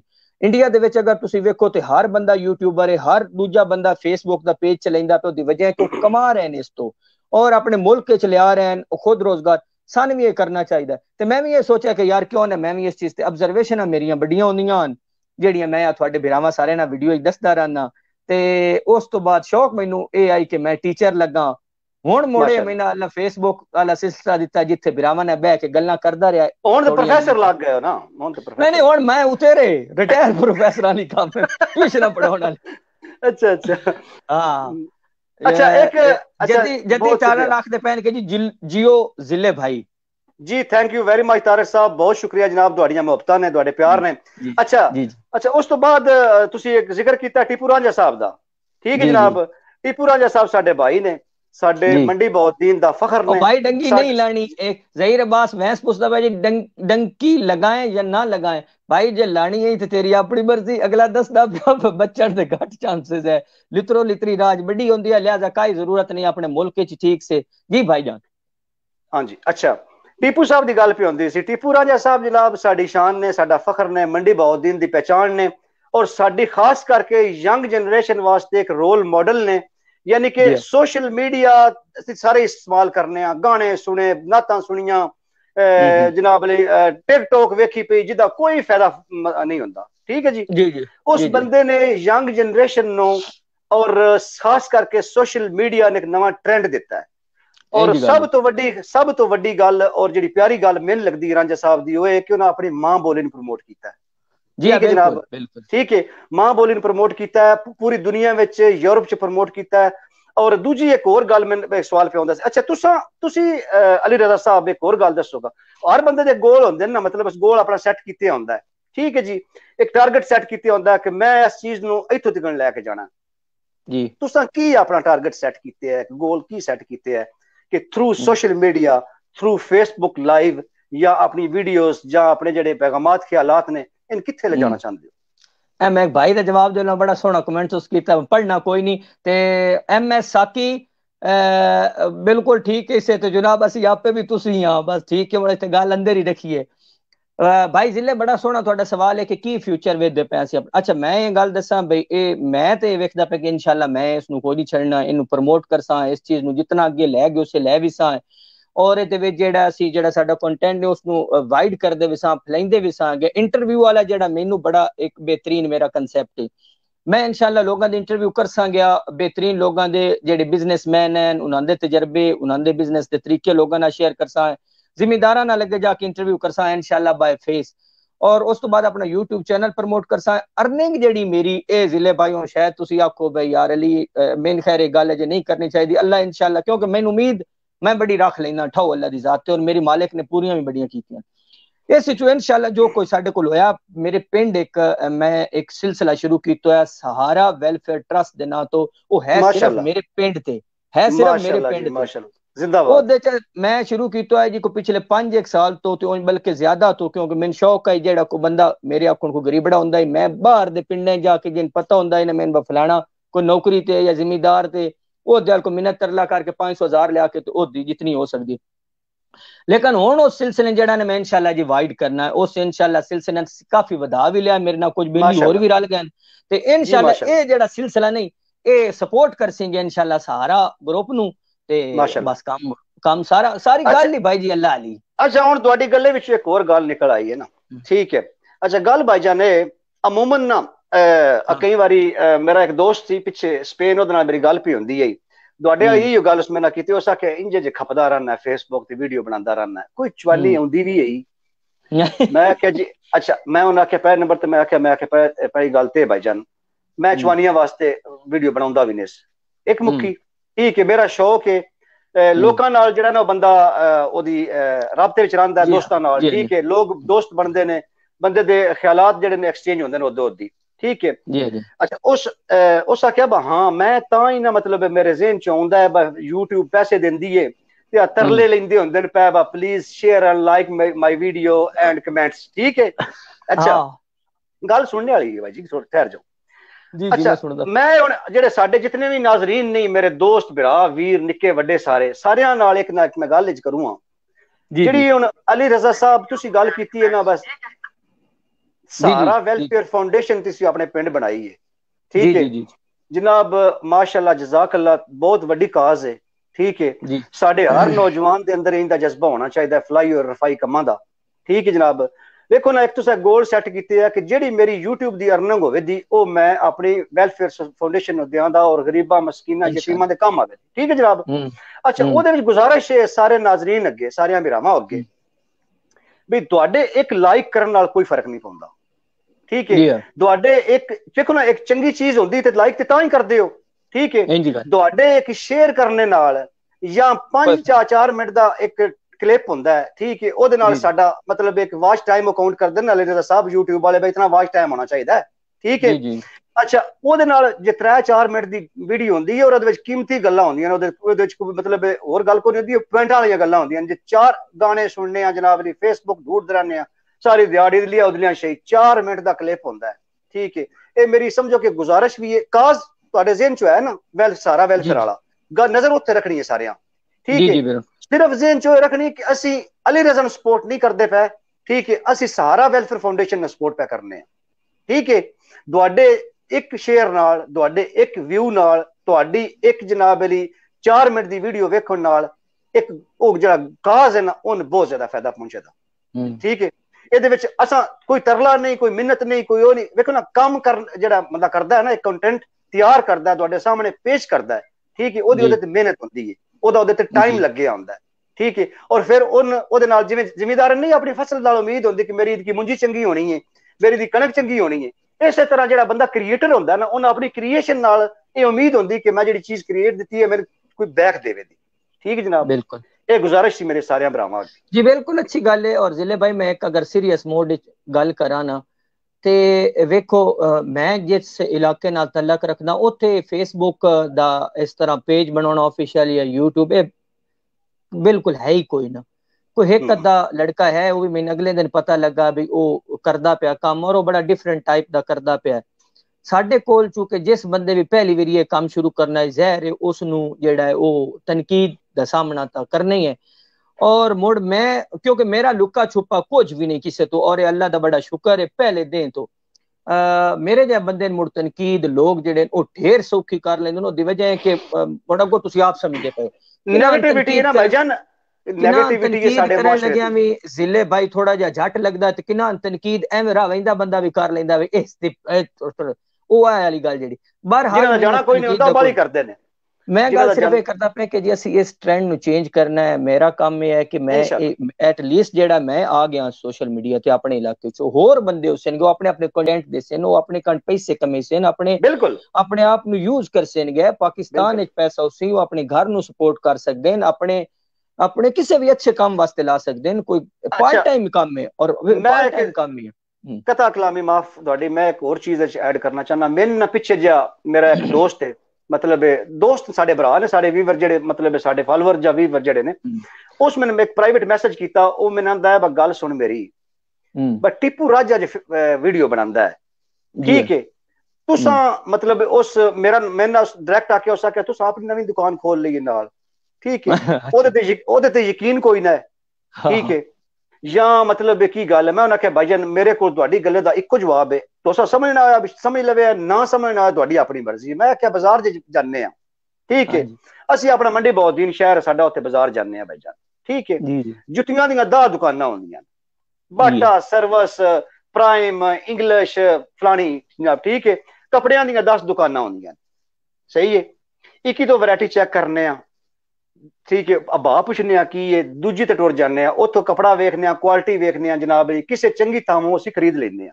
ਠੀਕ ਹੈ ਮੈਂ ਆਖਿਆ ਭਾਈਜਾਨ ਅਸੀਂ ਕੰਟੈਂਟ ਕ੍ਰੀਏਟ ਕਰਨੇ ਆ ਤੁਹਾਡਾ ਫੈਸਲਾ ਤੁਹਾਡੇ ਤਰ੍ਹਾਂ ਤੁਸੀਂ ਸਾਡੇ ਜੱਜ ਹੋ ਫੈਸਲਾ ਤੁਹਾਡੇ ਤਰ੍ਹਾਂ ਛੱਡਨੇ ਆ ਕਿ ਤੁਸੀਂ ਹੁਣ ਇਹ ਮਤਲਬ ਵੇਖਣਾ ਕਿ ਕੰਟੈਂਟ ਕਿਹਦਾ ਅੱਛਾ ਹੈ ਔਰ ਕਿਨ ਪ੍ਰਮੋਟ ਕਰਨਾ ਚਾਹੀਦਾ ਹੈ ਸਹੀ ਹੈ ਸਾਰੇ ਕ੍ਰੀਏਟਰ ਆ ਉਹ ਵੇਖਣ ਕਈ ਮਾਰਕੇ ਇੰਦੇ ਹੁੰਦੇ ਨੇ ਜਿਹੜੇ ਮਸ਼ਹੂਰ ਹੁੰਦੇ ਨੇ ਠੀਕ ਹੈ ਜਿਵੇਂ ਸਾਡਾ ਟੀਪੂ ਰਾਜਾ ਮਸ਼ਹੂਰ ਹੈ ਠੀਕ ਹੈ ਉਹ ਮਾਰਕਾ ਬਣ ਗਿਆ ਠੀਕ ਹੈ ਕਈ ਮਾਰਕੇ ਹੁੰਦੇ ਨੇ ਜਿਹੜੇ ਮਤਲਬ ਜੇ ਅਨਨਾਊਨ ਹੁੰਦੇ ਨੇ ਹੌਲੀ ਹੌਲੀ ਪਾਲਿਸ਼ ਹੁੰਦੇ ਨੇ ਪਏ ਉਹ ਆਪਣੀ ਕੁਆਲਿਟੀ ਬਿਹਤਰ ਕਰਦੇ ਨੇ ਉਹ ਆਪਣਾ ਮਿਆਰ ਠੀਕ ਕਰਦੇ ਨੇ ਉਹ ਇਸ ਤਰ੍ਹਾਂ ਠੀਕ ਹੁੰਦੇ ਨੇ लेकिन एप्रीशिएट हर चीज नु करना चाहिए जेड़ा बंदा कोई कंटेंट क्रिएट करके आउंदा है ना ओदी गल 2 मिनट 4 मिनट वास्ते सुनो ठीक है फिर नेगेटिव या पॉजिटिव उसनु कमेंट बेशक कर लो तुहाडे अपनी ते डिपेंड करता है और जिद्दी गल तुसी कीती कि साडे एरिया विच मतलब इस चीज दा रिवाज कोई नहीं है और देखो ना ए इन्हां सालां विच ही सोशल मीडिया इतना ज्यादा मशहूर होया है ना साडे अपने कई क्लास फेलो और साडे दोस्त भरा ਜਿਹੜੇ ਜਿਨ੍ਹਾਂ ਨਾਲ ਪੜ੍ਹਦੇ ਰਹੇ ਆ ਜਿਨ੍ਹਾਂ ਨਾਲ ਜਿਹੜੇ ਯਾਰ ਦੋਸਤ ਨੇ ਜਿਹੜੇ ਤਾਂ ਕੋਈ ਸਮਝਦੇ ਨੇ ਨਾ ਉਹ ਤੇ ਸ਼ਾਬਾਸ਼ ਦਿੰਦੇ ਨੇ ਅੱਲਾ ਸ਼ੇਰੀ ਦਿੰਦੇ ਨੇ ਤੇ ਕਈ ਬੇਲੀ ਇੰਦੇ ਵੀ ਨੇ ਤੇ ਲੱਗਦੇ ਵੀ ਇੰਦੇ ਕਈ ਨੇ ਰਜ਼ਾ ਮੈਂ ਤੁਹਾਨੂੰ ਦੱਸਾਂ ਉਹ ਇਮਾਨਦਾਰ ਦੀ ਗੱਲ ਹੈ ਪਤਾ ਹੁੰਦਾ ਉਹਨਾਂ ਵੀਡੀਓ ਵੇਖ ਲਈਏ ਨਾ ਉਹਨਾਂ ਕਮੈਂਟ ਕਰਨਾ ਠੀਕ ਹੈ ਉਤਲੀ ਹੇਠਲੀ ਵੀਡੀਓ ਤੇ ਕਮੈਂਟ ਵੀ ਕਰਨ ਦੇ on ਲਾਈਕ ਵੀ ਕਰਨ ਦੇ ਤੇ ਸਾਡੀ ਜਾਨ ਕੇ ਛੱਡਣ ਦੇ ਤੇ ਪਤਾ ਸਾਨੂੰ ਵੀ ਹੁੰਦਾ ਵਾ ਛੱਡਦੇ ਨੇ ਤਾਂ ਹੋਰ ਕੁਝ ਨਹੀਂ ਤੇ ਜਿੰਨਾ ਅਸੀਂ ਕਰ ਸਕਦੇ ਉਹ ਤਾਂ ਕੀਤੀ ਜਾਵੇਗੀ देखो ना जितना कोई हथे वेचने वो जरूर कर दे ठीक है उतना को जरूर कर दे असद अली भाई आदे पैन को गोंदल साहब की गुफ्तगू बड़ी अच्छी है असद भाई बड़ी मेहरबानी गोंदल साहब बड़े अच्छे प्यारे इंसान अली गिलानी साहब बड़ी मेहरबानी बहुत खूब बहुत शुक्रिया भाईजान ज़हीर अब्बास वैंस भाई मेरा यूट्यूब ज़हीर अब्बास व्लॉगर बहुत अच्छा जा रहा माशाल्लाह आपके इलाके से शुक्र अल्हम्दुलिल्लाह जनाब बड़ी गल है इंशाल्लाह वीडियो खत्म करके ते ਤੁਹਾਡਾ ਚੈਨਲ ਵੇਖਦੇ ਆ ਔਰ ਪ੍ਰਮੋਟ ਕਰੋ ਭਾਈ ਜਾਨ ਨਾਲ ਵਾਲੇ ਦੋਸਤਾਂ ਵੀ ਫਰੈਂਡ ਨੂੰ ਵੀ ਇਹਨਾਂ ਚੀਜ਼ਾਂ ਤੇ ਲਾਓ ਮਲਕ ਮਾਜਿਦ ਅਲੀ ਫੁੱਲਰਵਾਨ ਗ੍ਰੇਟ ਔਰ ਤਹਿਰ ਰਾਂਝਾ ਸਾਹਿਬ ਵੈਰੀ ਗੁੱਡ ਸਾਰਿਆਂ ਵੀਰਾਂ ਦਾ ਬਹੁਤ ਸ਼ੁਕਰੀਆ ਭਾਈ ਜਾਨ ਤੁਸੀਂ ਇਤਨੀ ਮੁਹੱਬਤ ਦਿੰਦੇ ਹੋ ਪਿਆਰ ਦਿੰਦੇ ਹੋ ਔਰ ਗ੍ਰੇਟ ਜ਼ਿਲੇ ਭਾਈ ਜਵੇਦ ਵੈਂਸ ਜੱਟ ਥੈਂਕ ਯੂ ਭਾਈ ਜਾਨ ਬਹੁਤ ਥੈਂਕ ਯੂ ਜੱਟ ਸਾਹਿਬ ਹਾਂ ਤੇ ਬਾਕੀ ਇਹ ਕਿ ਅੱਛਾ ਹੁਣ ਕਿਉਂਕਿ ਸਾਡੇ ਅੱਜ ਜਿਹੜਾ ਪ੍ਰੋਗਰਾਮ ਹੈ ਕੋਈ ਅਸੀਂ ਲਾਈਵ ਆਏ ਸਾਡੇ ਕੋਲ ਦਿਲ ਲੈ ਕੇ 10 ਮਿੰਟ ਹੋਰ ਗੱਲਬਾਤ ਕਰੀ है ना टाइम जी बिल्कुल टाइम है कोई मसला नहीं जो बैटरी ना खत्म होगी मोबाइल दी अच्छा जी पाकिस्तान जे होवे बंदा ते ओ ते एमबीआं खत्म होण दे डर होंदा है ते ओ ओथों तुरंत है कोई ना ते ए मोड जी ओ सन कोई साडे ते वाईफाई लगी अच्छा ओदे विच इंज के एक और मैं गल जेडी तुहाडे गल्लां विचों मैनूं याद आ गई है तुसां एक गल कीती कि अपने भरावां नूं प्रमोट करो ठीक है अच्छा भाईजान गल है कि ਜਿਹੜੀ ਇਹ ਚੱਕਰ ਹੈ ਨਾ ਠੀਕ ਹੈ ਪਾਕਿਸਤਾਨ ਵਿੱਚ ਖੈਰ ਮੈਂ YouTube ਤੇ ਬੜੇ ਜਿਹੜੇ ਯੂਟਿਊਬਰ ਨੇ ਜਾਂ ਵਲੌਗਰ ਜਿਹੜੇ ਬੰਦੇ ਉੱਤੇ ਹਨ ਉਹ ਬੜੀ ਗੇਮਾਂ ਉਹਨਾਂ ਦੀਆਂ ਚੱਲਦੀਆਂ ਨੇ ਪਈਆਂ ਕਈ ਮਤਲਬ ਉਹ ਗੇਮਾਂ ਕਰਦੇ ਨੇ ਪਏ ਵੇਖੋ ਜੀ ਜਦੋਂ ਤੁਸੀਂ ਕਿਸੇ ਵੀ ਭਰਾਓ ਨਾ ਜਿਹੜਾ ਬੰਦਾ ਅੱਛਾ ਕੰਟੈਂਟ ਕ੍ਰੀਏਟ ਕਰਦਾ ਹੈ ਪਿਆ ਔਰ ਸੋਸ਼ਲ ਮੀਡੀਆ ਉੱਤੇ ਫੇਮਸ ਹੈ ਔਰ ਲੋਕ ਉਸ ਨੂੰ ਮਤਲਬ ਵੇਖ ਰਹੇ ਨੇ ਕਰ ਰਹੇ ਨੇ ਠੀਕ ਹੈ ਅਸੀਂ ਤੇ ਮੈਂ ਤੁਹਾਡੇ ਦੋਵਾਂ ਭਰਾਵਾਂ ਦੇ ਬਰਾਬਰ ਮਤਲਬ ਟੀਪੂ ਰਾਂਝਾ ਸਾਹਿਬ ਔਰ ਅਲੀ ਰਜ਼ਾ ਸਾਹਿਬ ਦੇ ਮੁਕਾਬਲੇ ਤੇ ਆਟੇ ਵਿੱਚ ਜਿਵੇਂ ਲੂਣ ਹੁੰਦਾ ਉਹ ਵੀ ਨਹੀਂ ਨਾ ਠੀਕ ਹੈ ਤੇ ਕੁਝ ਮੇਰੀਆਂ ਮਸਰੂਫੀਆਤ ਇੰਦੀਆਂ ਨੇ ਮੈਂ ਜਿੱਥੇ ਹਫਤੇ ਬਾਅਦ ਕੋਈ ਟਾਈਮ ਲੱਭਦਾ ਮੈਂ ਉੱਥੇ ਕੋਈ ਵੀਡੀਓ ਬਣਾਉਣਾ ਹੋਵੇ ਕੋਈ ਗੱਲ ਜਲ ਜਾਵੇ ਤਾਂ ਬੋਲ ਲਿਆ ਠੀਕ ਹੈ ਬਾਈ ਚਾਂਸ ਐਡਾ ਮੇਰੇ ਕੋ ਮਤਲਬ ਟਾਈਮ ਖਾਸ ਨਹੀਂ ਹੁੰਦਾ ਨਾ ਅੱਛਾ ਪ੍ਰਮੋਟ ਦੀ ਗੱਲ ਕਰਦੇ ਆ ਪਏ ਪ੍ਰਮੋਟ ਭਾਈਜਾਨ ਹਰ ਇੱਕ ਅੱਛੇ ਇਨਸਾਨ ਨੂੰ ਕਰਨਾ ਚਾਹੀਦਾ ਹੈ ਚਾਹੇ ਉਹ ਕੋਈ ਵੀ ਹੋਵੇ ਉਹਨ ਅੱਲਾ ਸ਼ੇਰੀ ਦਿਓ ਜੇ ਉਹਦੀਆਂ ਸਲਾਹੀਤਾਂ ਹਨ ਮਾੜਾ ਜਿਹਾ ਮੋਢੇ ਨਾਲ ਮੋਢਾ ਅੜਾਈਏ ਨਾ ਤੇ ਅਗਲੇ ਬੰਦੇ ਵਿੱਚ ਥੋੜੀ ਜਿਹੀ ਕੋਈ ਸ਼ੈ ਹੋਵੇ ਤੇ ਉਹ ਬੰਦਾ ਸਟੈਂਡ ਲੈ ਜਾਂਦਾ ਜੀ ਅੱਜਾ ਕੋ ਆਸਰਾ ਮਿਲ ਜਾਂਦਾ ਤੇ ਅੱਛੀ ਚੀਜ਼ ਦੇਣੀ ਨਾ ਸੋਸ਼ਲ ਮੀਡੀਆ ਉੱਤੇ ਕੋਈ ਕਿਸੇ ਕੋ ਜਿਦਾਦ ਤੇ ਬਣਨੀ ਕੋਈ ਨਹੀਂ ਨਾ ਮਤਲਬ ਆਪਣਾ ਮਤਲਬ ਇੱਕ ਕੰਟੈਂਟ ਅਗਲੇ ਬੰਦੇ ਦੇ ਸਾਹਮਣੇ ਰੱਖ ਕੇ ਇੰਟਰਨੈਟ ਤੁਹਾਡੇ ਕੋਲ ਹੈ ਵੀਡੀਓ ਤੁਸੀਂ ਵੇਖਦੇ ਪਏ ਹੋ ਇੱਕ ਤੇ ਇਹਨੇ ਕਿ ਜੋ ਮਿਸਾਲ ਦੇ ਤੌਰ ਤੇ ਪੰਜਾਬੀ ਬੰਦੇ ਜਿਹੜੇ ਨੇ ਅਗਰ ਉਹ ਵੀਡੀਓ ਵੇਖਦੇ ਨੇ ਟੀਪੂ ਭਾਈ ਦੀ ਜਾਂ ਮੇਰੀ ਵੀਡੀਓ ਵੇਖਦੇ ਨੇ ਤੇ ਇਹ ਕੰਟੈਂਟ ਜਿਹੜਾ ਸਾਡਾ ਇਹ ਥੋੜਾ ਜਿਹਾ ਉਹਨਾਂ ਦੇ ਹਿਸਾਬ ਦਾ ਵੀ ਹੈ ਜਾਟੇ ਕੋ ਨਾਲ ਚੰਗਾ ਵੀ ਲੱਗਸੀ ਕੋ ਮਾਲੂਮਾਤੀ ਗੱਲ ਵਿੱਚੋਂ ਲੱਭ ਵੈਸੀ ਮੋੜੇ ਕੇ ਜਿਹੜਾ ਸਾਡੋ ਇੱਕ ਫਨੀ ਜਿਹਾ ਸਟਾਈਲ ਹੈ ਉਹਦੇ ਨਾਲ ਬੰਦਾ ਜਾਟੇ ਖਾਸੀ ਪਾਉਂਦਾ ਤੇ ਜਿਸ ਡਿਪਰੈਸ਼ਨ ਦੇ ਦੌਰੇ ਬੰਦਾ ਐਵੇਂ ਇੱਕ ਕਰੀ ਵੀ ਦੰਦ ਬਾਹਰ ਆਵੇ ਤੇ ਇਹ ਵੀ ਬੜੀ ਗੱਲ ਹੈ ਨਹੀਂ ਦਿਹਾੜੀ ਚੱਕ ਵੀ ਜ਼ਰੂਰ ਰੱਖਣਾ ਚਾਹੀਦਾ ਹੈ ਭਾਈ ਜਾन दिहाड़ी विच बनिया दे जिले भाई दिहाड़ी जरूर क्रिया सना पौंदा असना चाहिए, लेकिन हालात मुख्तलिफ और किसी भी वजह तो बनिया दे सदियां तो दान अंधेरी पिछे वेखे नहीं, बहरहाल ये सिलसिला होना चाहिए। डॉक्टर ही वेखदे ने जिन्हें कढने हुंदे ने उन्हें जी वो विखांदे ही नहीं किसी या कीड़े वेखदे ने ਜਾਂ ਕੀੜੇ ਵੇਖਦੇ ਨੇ। ਹਾਂ ਤੇ ਬੜੀ ਅੱਛੀ ਗੱਲ, ਬੜਾ ਸੋਹਣਾ ਤੁਸੀਂ ਪੁਆਇੰਟ ਇਹ ਉਠਾਇਆ ਹੈ ਕਿ ਜਨਾਬ ਅਸੀਂ ਇੱਕ ਦੂਜੇ ਨੂੰ ਪ੍ਰਮੋਟ ਕਰੀਏ ਤੇ ਨਾਲੇ ਇਹ ਕਿ ਆਪਣੇ ਆਪਣੇ ਕੰਟੈਂਟ ਆਪਣੇ ਇਲਾਕਿਆਂ ਦੇ। ਮੈਂ ਇਹ ਗੱਲ ਕਰਦਾ ਪਿਆ ਕਿ ਜ਼ਿਮੀਂਦਾਰਾ ਸਾਡੇ ਕੋਲ ਕਿਤਨਾ ਚੰਗਾ ਭਾਈਜਾਨ, ਜਿਹੜਾ ਸਾਡਾ ਇਲਾਕਾ ਖਾਸ ਤੌਰ ਤੇ ਸਾਡੇ ਵਾਲਾ ਇਲਾਕਾ ਭਾਜੀ, ਉੱਥੇ ਹਰ ਕਿਸਮ ਦੀ ਫਸਲ ਹੁੰਦੀ ਹੈ, ਉੱਥੇ ਹਰ ਕਿਸਮ ਦਾ ਫਰੂਟ ਹੁੰਦਾ ਹੈ, ਉੱਥੇ ਹਰ ਕਿਸਮ ਦਾ ਫੁੱਲ ਹੁੰਦਾ ਹੈ, ਉੱਥੇ ਹਰ ਕਿਸਮ ਦੀ ਸਬਜ਼ੀ ਹੁੰਦੀ, ਯਾਨੀ ਜੋ ਤੁਹਾਡਾ ਦਿਲ ਕਰੇ ਤੁਸੀਂ ਲਾ ਛੱਡੋ ਔਰ ਬਿਹਤਰੀਨ ਹੋ ਸੀ। ਅਗਰ ਅਸੀਂ ਉਹਨੂੰ ਪ੍ਰਮੋਟ ਕਰ ਲਈਏ, ਜ਼ਿਮੀਂਦਾਰ ਕਰਦੇ ਪਏ ਨੂੰ, ਤੁਸੀਂ ਉਹਦੇ ਉੱਤੇ ਜਾ ਕੇ ਵੀਡੀਓ ਬਣਾਓ ਕਿਸ ਤਰ੍ਹਾਂ ਕਰਦੇ ਨੇ, ਕੀ ਤਰੀਕੇ ਕਾਰ ਹੈ, ਕਿਵੇਂ ਫਸਲ ਕੁੰਜੀ ਦੀ, ਕੀ ਇਸ ਫਸਲ ਵਿੱਚ ਨੁਕਸਾਨ ਹੁੰਦਾ ਹੈ, ਕੀ ਇਹਦੇ ਜਨਾਬ ਚੈਲੰਜਸ ਹਨ, ਤੇ ਤੁਸੀਂ ਉਹ ਮਾਲੂਮਾਤੀ ਪ੍ਰੋਗਰਾਮ ਵੀ ਬਣਾ ਸਕਦੇ ਹੋ, ਪਲੱਸ ਤੁਸੀਂ ਆਪਣਾ ਕੰਮ ਵੀ ਨਾਲ ਧੰਦਾ ਵੀ ਸ਼ੁਰੂ ਕਰ ਸਕਦੇ ਹੋ।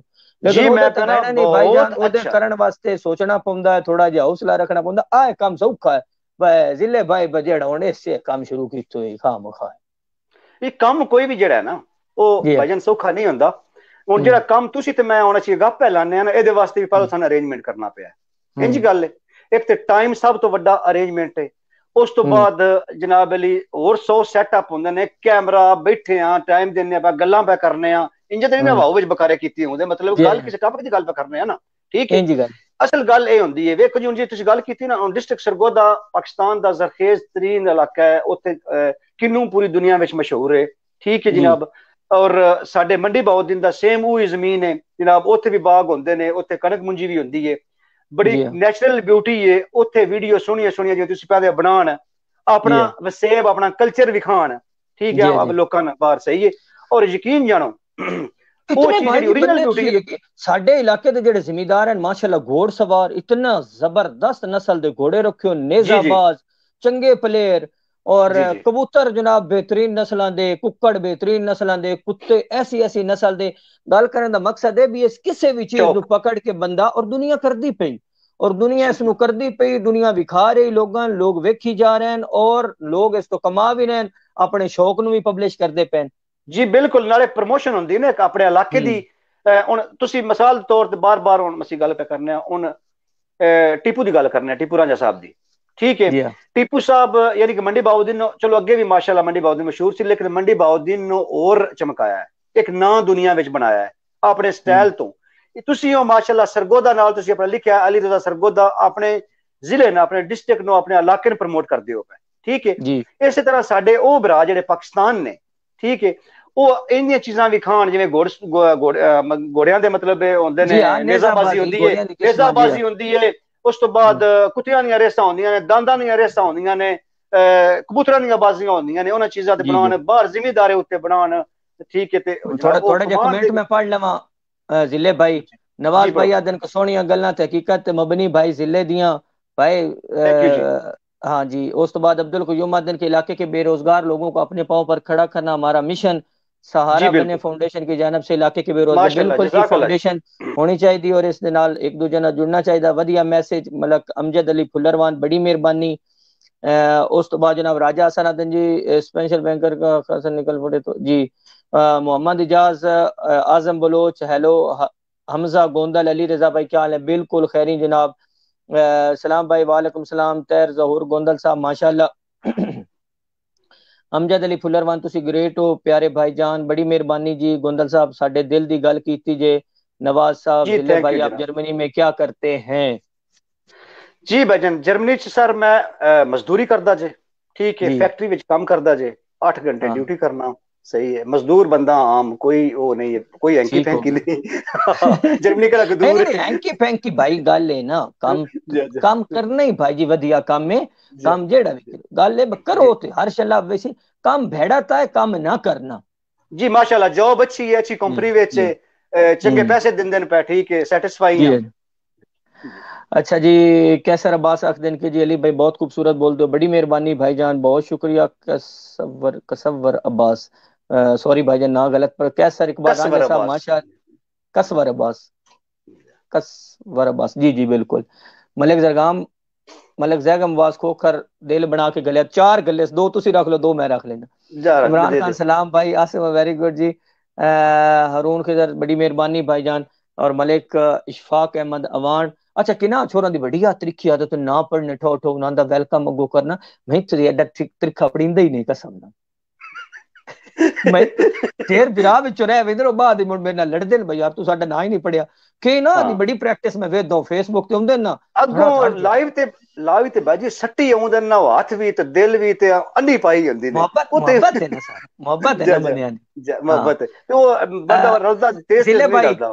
ہن میں تہاڈا بھی ڈھیر ٹائم نہیں ملو ہن گل نو ایتھے مکینے ہاں تے ہن انج بھائی تسی جڑا نا گل اختتام کرو تے اے مین دسو کہ کی ہن تسی ساڈے واسطے میسج دسو گے اج کل دے حالات دے وچ سوشل میڈیا دے حوالے نال گل کرنی اے یوٹیوب اور فیس بک دے حوالے نال ایویں شارٹ جا ساڈے بھراواں دسو کاں بسانے پروموٹ کرن واسطے کی کرنا چاہیے کی طریقے کار کرنا چاہیے ایویں مختصر جی.